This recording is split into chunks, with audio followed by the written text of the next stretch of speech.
Hello students, कैसे हो आप लोग। आशा करता हूँ आप लोग अच्छे होंगे। आज मैं आपके लिए एक नया टॉपिक लेके आया हूँ, electric dipole and it's behaviour in electric field. तो जैसा आप जानते हैं, इलेक्ट्रिक डाइपोल हम लोग कैसे डिफाइन करते हैं। It is pair of charges, one is positive another is negative, separated by a certain distance, usually very small distance. आप जब केमिस्ट्री पढ़ते हैं तो वहां पे भी चर्चा होती है डाइपोल्स की, डाइपोल मोमेंट की। जैसा मैंने एग्जांपल लिखा है H2O, NH3, ये सारे पोलर मॉलिक्यूल है। वहां पे पोलरिटी मेजर करने के लिए आप डाइपोल मोमेंट फाइंड आउट करते हैं। तो चलिए हम लोग चर्चा करते हैं कि जब हम फिजिक्स की बात करें तो फिजिक्स में क्या क्या टॉपिक हम लोग इसके अंदर कवर करते हैं। तो डाइपोल जैसा कि हमने डिफाइन किया, इस pair of two charges, one is positive another is negative, correct. Generally इनका जो डिस्टेंस है वो बहुत ही छोटा होता है, करेक्ट। अब कोई कहे कि सर इलेक्ट्रिक डाइपोल का स्ट्रेंथ कैसे मेजर किया जाए, तो इलेक्ट्रिक डाइपोल का स्ट्रेंथ मेजर करते हैं हम लोग डाइपोल मोमेंट से।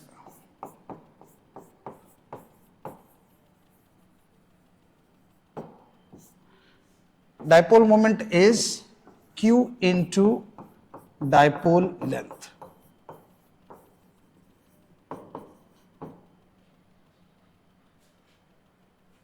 डाइपोल लेंथ दोनों चार्जेस के बीच की जो दूरी है उसको हम D से भी रिप्रेजेंट करते हैं।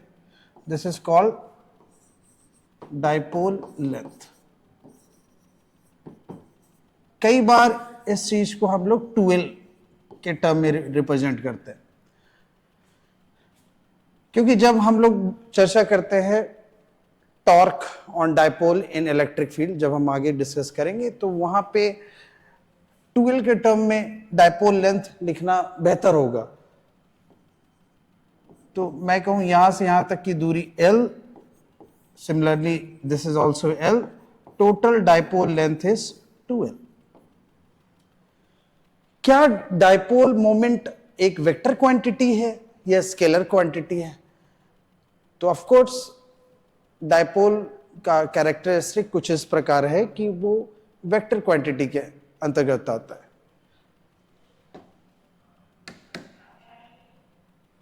तो ये तो रहा formula, dipole moment is Q into dipole length. इसको थोड़ा अरेंज करके हम ऐसा भी लिख सकते हैं Q into 2L, where 2L is dipole length. अगर हम लोग बात करें यूनिट की,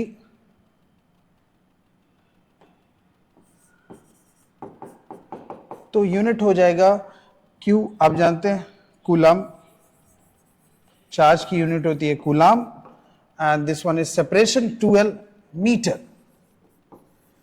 सिंबल के टर्म में आप लिख सकते हो coulomb metre.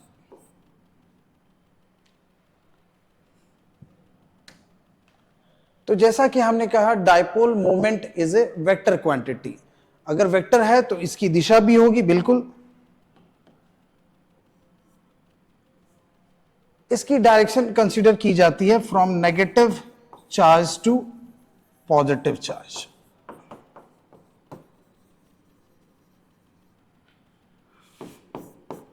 Direction of dipole moment.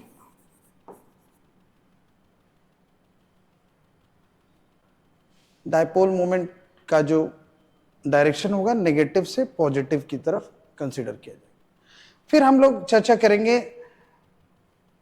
Dipole के कारण क्या इलेक्ट्रिक फील्ड प्रोड्यूस होता है, उसका रिलेशन क्या है। तो अगले स्लाइड में डिस्कस करते हैं हम लोग। तो हमने एक डाइपोल ड्रॉ किया है, electric dipole at A point on the axis line. Okay, तो कुछ ऐसा है कि देयर इज अ डाइपोल, उनको कनेक्ट करने वाला जो लाइन है उसे हम कह सकते हैं एक्सियल लाइन।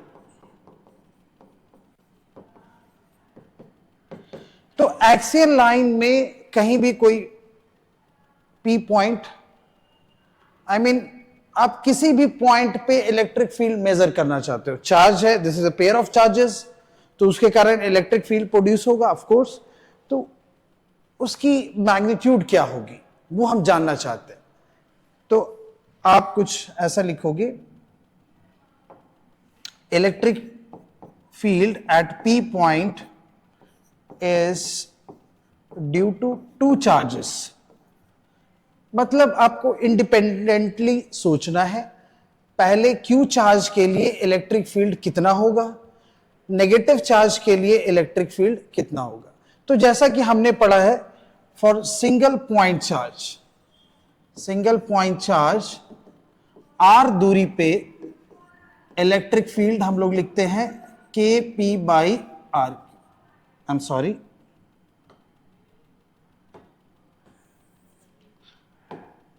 हम लोग चार्ज के टर्म में लिखते हैं KQ बाई R स्क्वायर।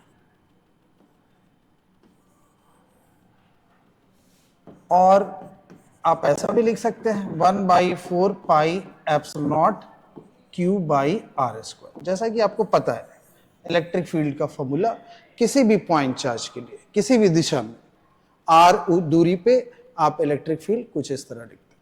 तो short notation 1/4 pi epsilon not को अगर आप बार बार नहीं लिखना चाहते, so you can write simply K।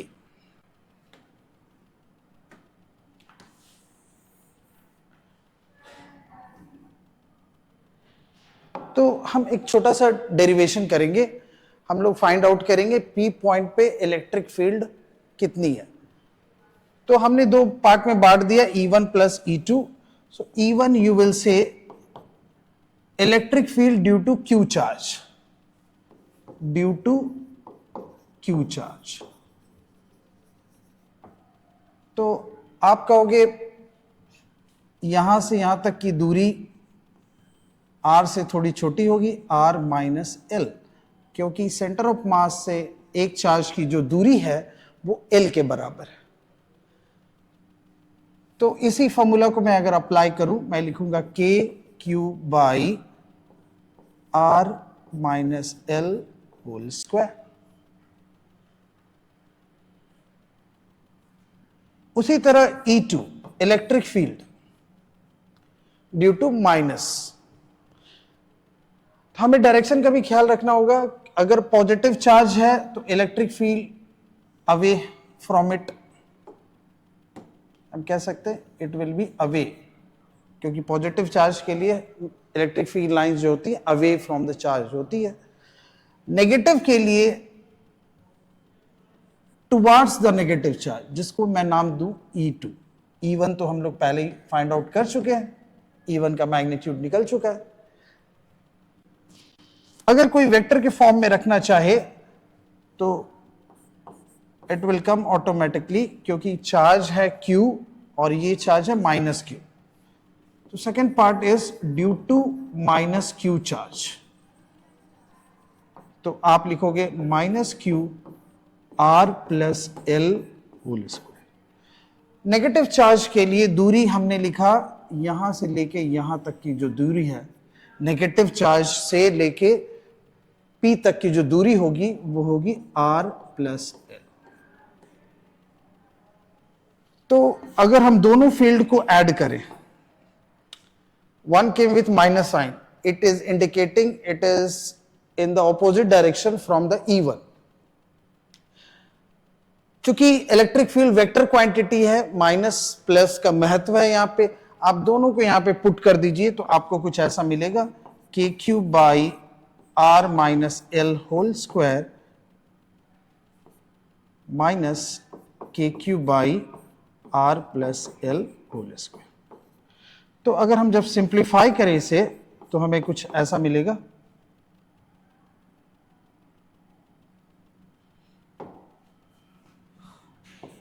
KQ common 1 by R minus L whole square minus 1 plus R by L whole square. Further आप simplify कर सकते हैं, KQ denominator will be R square minus L square whole square, और इधर ऊपर आ गया 4 times RL। तो हमें एक इक्वेशन मिल गया, for any position on axial line electric field is, थोड़ा अरेंज करके लिख सकते हैं हम लोग, K Q into 4L R whole divided by R square minus R L square whole square. थोड़ा कॉम्प्लिकेटेड लग रहा है, लेकिन हम जानते हैं dipole is small in size, so we can do approximation. तो एक सुटेबल, एक सिंपल रिलेशन हमें मिल जाएगी इलेक्ट्रिक फील्ड के लिए। तो जब मैं कह रहा हूं electric dipole is small in size, electric dipole is small in size, तो आप कहोगे in that case L is much much smaller than R। तो अप्रोक्सीमेशन कैसे यूज करना है, आपको डिनोमिनेटर के लिए यूज करना है, क्योंकि आप दोनों को सब्ट्रैक्ट कर रहे हो, इनफैक्ट स्क्वायर करने के बाद सब्ट्रैक्ट कर रहे हो। तो आप कहोगे R square minus L square is approximately equal to R square, क्योंकि L तो बहुत ही छोटा है। तो आपका जो इक्वेशन आ जाएगा आफ्टर सिंप्लीफिकेशन, ये कुछ ऐसा आएगा, EP is K Q 4L by R Q. आप कहोगे यहां पे आना चाहिए R raised to 5, sorry R raised to 4, लेकिन एक R ऊपर भी है, तो it will get cancel, you will get something like this. थोड़ा इसको अरेंज करके हम ऐसा भी लिख सकते हैं, 2kp by rq. Dipole moment is a vector quantity, electric field is a vector quantity. तो आप कह सकते हो electric field is directly proportional to dipole moment, inversely proportional to cube of separation of the point from the dipole. तो थोड़ा इसको box में लिखा जाए तो आप लिखेंगे electric field is 2kp by R cube.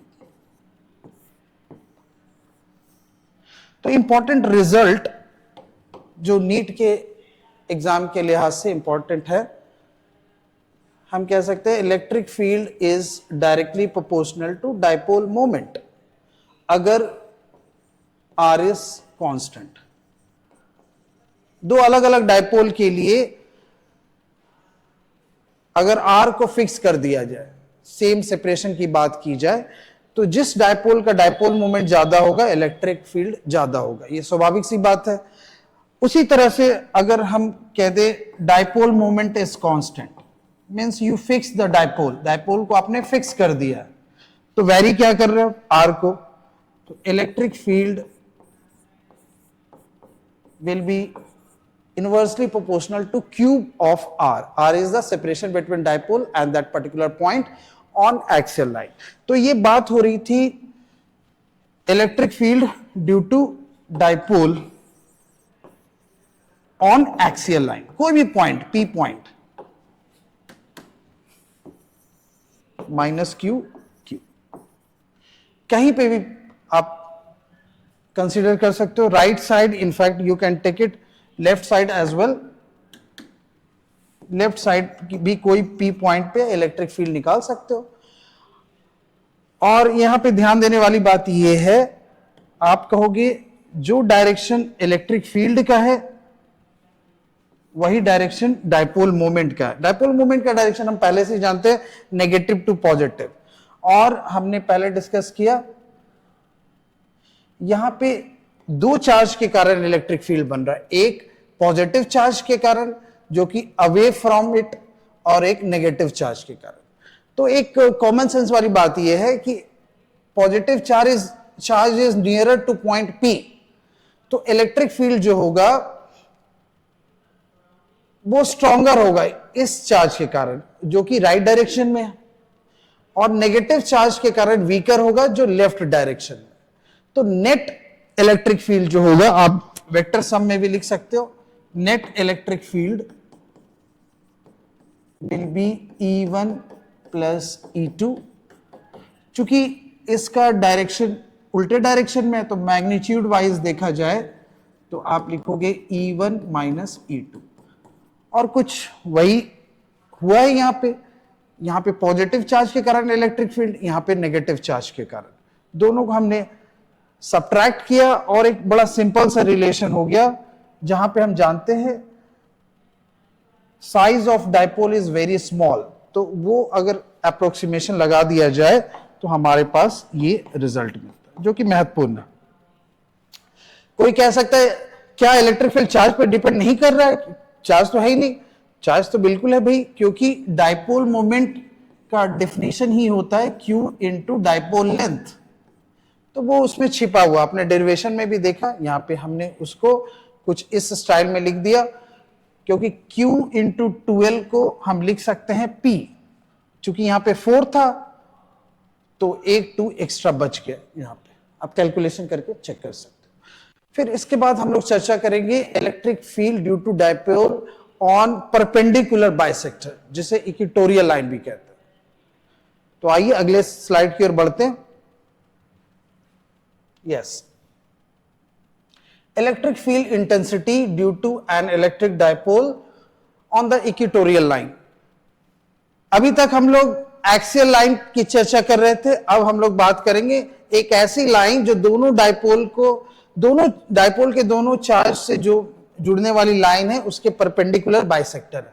तो इस पे P पॉइंट आप कहीं भी ले सकते हो और आप एक जनरल इक्वेशन फॉर्म करना चाहते हो, आप जानना चाहते हो क्या इस पॉइंट पे इस इक्वेटोरियल लाइन पे इलेक्ट्रिक फील्ड ज्यादा होगी या एक्सियल पे ज्यादा होगी, क्या मिलता जुलता रिलेशन आएगा? तो जी हां, हम लोग जब डेरिवेशन करेंगे तो आपको डेरिवेशन किस स्टाइल में करना है। आप बोलोगे नेगेटिव चार्ज, यहां पे अगर सर मान लीजिए कोई पॉजिटिव चार्ज है तो वो पॉजिटिव चार्ज को अपनी ओर अट्रैक्ट करेगा, एंड इलेक्ट्रिक लाइंस का डेफिनेशन भी यही कहता है कि P पॉइंट पे इलेक्ट्रिक लाइन जो होगी वो होगी towards the negative charge, means electric field will be this way. और पॉजिटिव चार्ज के कारण इलेक्ट्रिक लाइंस जो होगी away, let's name it E2, किसी को भी E1 E2 नाम दे सकते हो। तो ये एक तरह का सिमेट्रिकल स्ट्रक्चर है, आप कह सकते हो कि both left and right side are equal, और एंगल भी डिटरमाइन किया जा सकता है। दोनों का जो रिजल्टेंट होगा, जैसा कि हम जानते हैं नेट इलेक्ट्रिक फील्ड अगर हमें निकालना है तो हम लिखेंगे E1 plus E2, we have to take vector sum.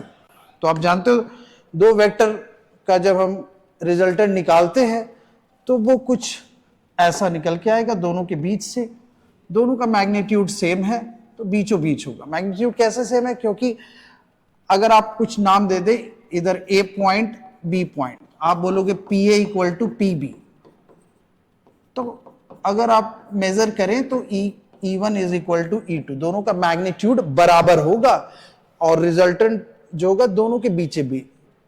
तो इंटरेस्टिंग बात ये हुई कि नेट इलेक्ट्रिक फील्ड का जो डायरेक्शन है वो डाइपोल मोमेंट के डायरेक्शन के ऑपोजिट है, विपरीत है। तो अगर सिंप्लीफाई किया जाए इसको फर्दर तो आपको रिलेशन मिलेगा इलेक्ट्रिक फील्ड का -KP बाई RQ। हम लोग कंसीडर कर रहे हैं L is much much greater than R, तो ये रिलेशन आपको मिलेगा।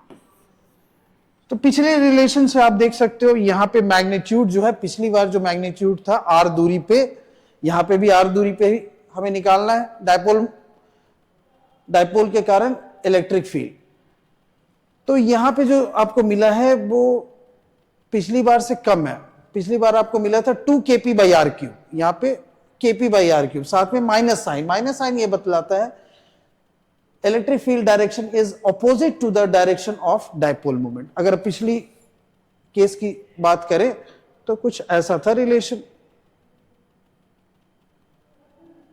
Relation was 2kp by RQ, और हमने डिस्कस किया था कि इलेक्ट्रिक फील्ड का जो डायरेक्शन होगा नेट इलेक्ट्रिक फील्ड इस दिशा में जो कि डायपोल मोमेंट का डायरेक्शन है, negative to positive. I repeat, dipole moment का डायरेक्शन है नेगेटिव टू पॉजिटिव, और इलेक्ट्रिक फील्ड का भी डायरेक्शन जो है, नेट इलेक्ट्रिक फील्ड का डायरेक्शन नेगेटिव टू पॉजिटिव।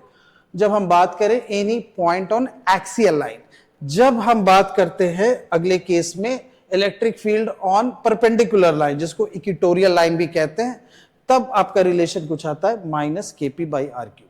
पर दोनों में एक बात जो समान है वो है electric field is proportional to 1 by R cube अगर डायपोल मोमेंट कांस्टेंट हो।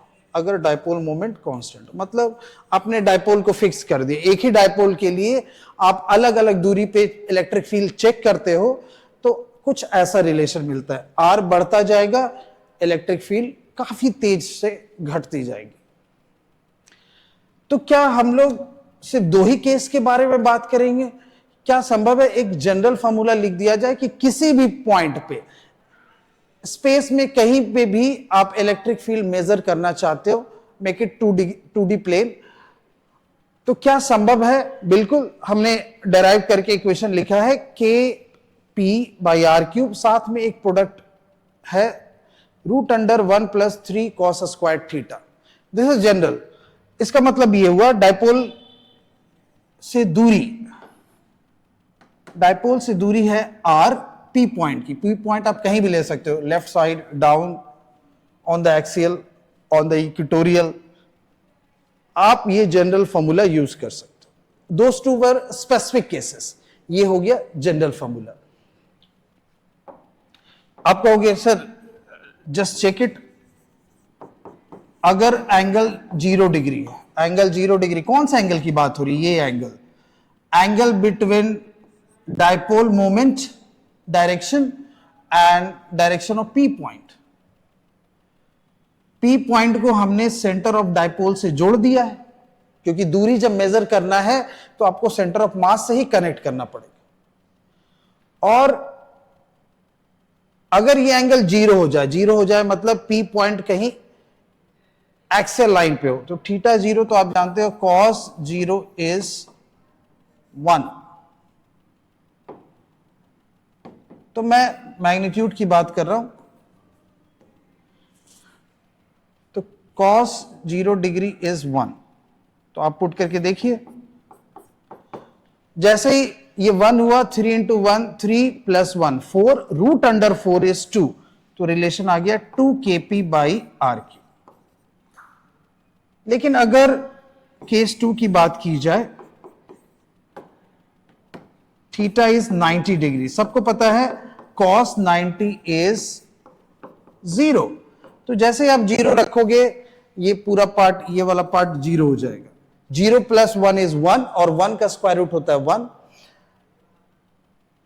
तो सिर्फ यही टर्म बचेगा, साथ में 1 मल्टीप्लाई, तो आप लिखोगे इलेक्ट्रिक फील्ड का जो मैग्नीट्यूड होगा kp बाई आर क्यूब।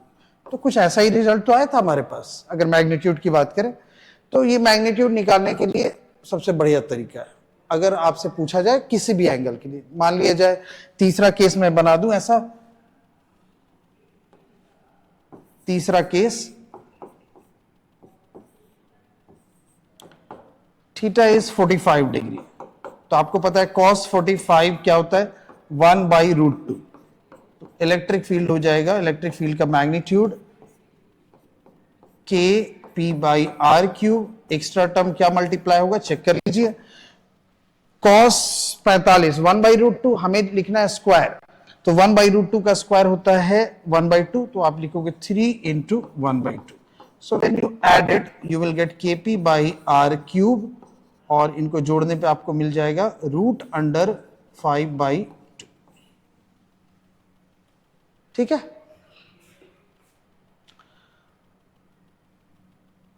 इसके बाद हम लोग चाहते हैं कंपैरिजन करना with normal case. Normal case अगर एक ही चार्ज है, तो हमने स्टार्टिंग में डिस्कस किया था, इलेक्ट्रिक फील्ड का फॉर्मूला मिलता है kp बाई आर क्यूब।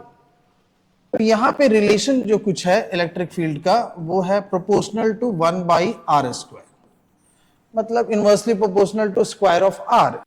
और डायपोल के कारण ये इक्वेशन चेंज हो जाता है, ये आ जाता है कुछ 1/r³। ये हमने कई बार चर्चा किया। तो अगर हम ग्राफ की बात करें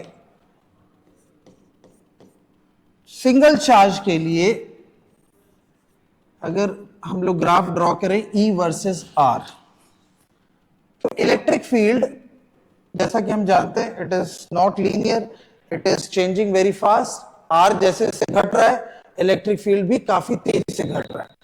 तो कुछ ऐसा ही ग्राफ आएगा। लेकिन अगर हम दूसरा ग्राफ इस सिचुएशन के लिए डायपोल के लिए बात करें,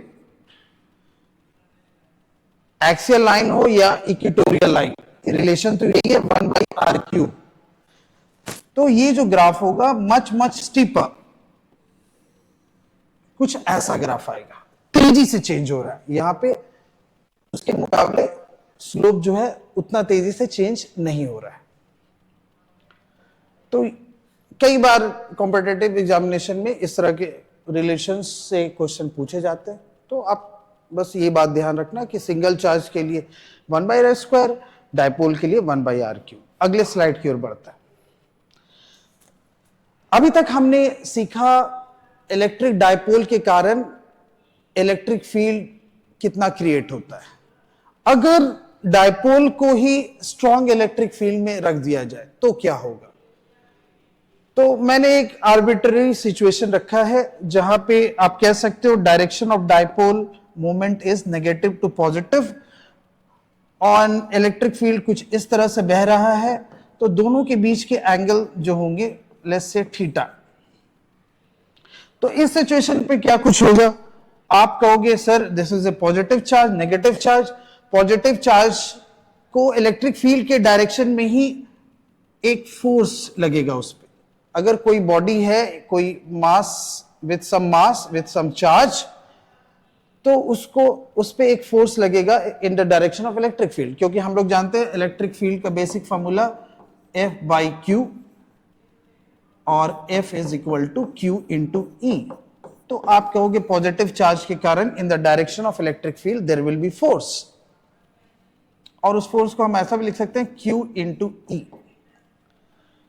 नेगेटिव चार्ज, इस पे भी इलेक्ट्रिक फील्ड के कारण फोर्स लगेगा जो कि होगा -QE। तो माइनस साइन ये बतला रहा है कि it is in opposite direction. तो यहां पे ध्यान देने वाली बात यह है, जब कोई अगर पूछे नेट फोर्स इस पे कितना लग रहा है डायपोल पे, तो आप बोलोगे राइट डायरेक्शन में QE, लेफ्ट डायरेक्शन में -QE। तो of course net force is 0, like tug of war, equal and opposite force are acting, then the resultant force is 0। लेकिन जब हम लोग टॉर्क की बात करें, नेट टॉर्क, तो net torque is not 0, non zero होगा। क्यों भाई, आप कहोगे इस चार्ज पे इस फोर्स के कारण ऐसी टेंडेंसी होगी कि वो इस डायरेक्शन में घूमेगा, लेट्स से विथ टॉर्क τ1। जी हां, आप उसी तरह सोचिए अगर फोर्स इस डायरेक्शन में लग रहा है तो इसकी क्या टेंडेंसी होगी, सेंटर ऑफ मास के विथ रेस्पेक्ट में ये इस डायरेक्शन में कुछ घूमेगा। तो अगर ध्यान से देखा जाए तो दोनों एक ही डायरेक्शन में घुमाने की प्रवृत्ति रखते हैं। इसको हमने कहा τ1, इसको कहा τ2। तो नेट टॉर्क जो होगा, since it's vector quantity, τ1 plus τ2। और टॉर्क हम जानते हैं कैसे निकाला जाता है, फोर्स इंटू परपेंडिकुलर डिस्टेंस। तो एक बार सेंटर ऑफ मास से अगर दूरी ली जाए तो दूरी होगी परपेंडिकुलर डिस्टेंस L, दोनों के बीच में एंगल बन रहा है, और इस पॉइंट पे भी फोर्स लग रहा है, सेंटर से दूरी L। तो अगर केयरफुली सॉल्व किया जाए तो हमें कुछ ऐसा रिजल्ट मिलेगा।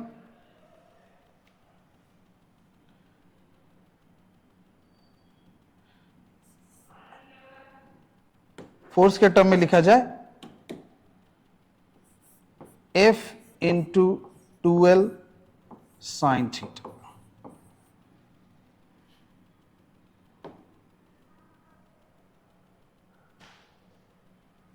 ठीक है, तो आप लिखोगे F को आप Q इंटू ई भी लिख सकते हैं, क्योंकि फोर्स QE इस पे ऑपोजिट डायरेक्शन में, वो भी QE, दोनों एक ही डायरेक्शन में घुमा रहे हैं। इस चीज को थोड़ा अरेंज कर दिया जाए तो आप लिखोगे Q इंटू 2L इंटू ई साइन थीटा, तो कुछ ऐसा बन गया PE साइन थीटा। वही रिलेशन हमने लिखा था वहां पे, तो ये टॉर्क का मैग्नीट्यूड निकल के आ गया।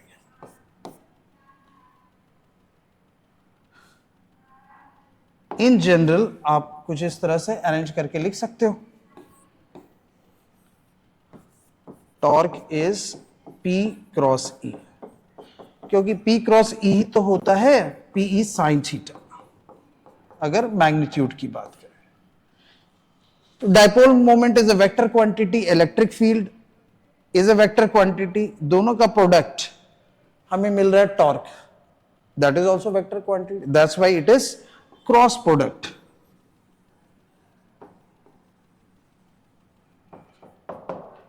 तो अगर कोई पूछे कि किसी डायपोल को स्ट्रॉन्ग इलेक्ट्रिक फील्ड में रख दिया जाए, so how what will be the behaviour, तो आप कहोगे net force is zero but net torque is not zero. Net torque का हम एक सिंपल सा रिलेशन कह सकते हैं, torque is equal to P cross E, cross product of dipole moment and electric field is called torque. Torque का दो direction, या तो वो क्लॉकवाइज घूम सकता है या anti clockwise, based on the orientation of the dipole. Dipole अगर मैं उल्टी दिशा में रखता है, इधर -Q इधर Q, तो वो उल्टे डायरेक्शन में मूव करता है। ठीक है, तो इसके साथ आज चैप्टर एंड करता हूं, इसके आगे का पार्ट हम लोग अगले लेक्चर में डिस्कस करेंगे। Thank you.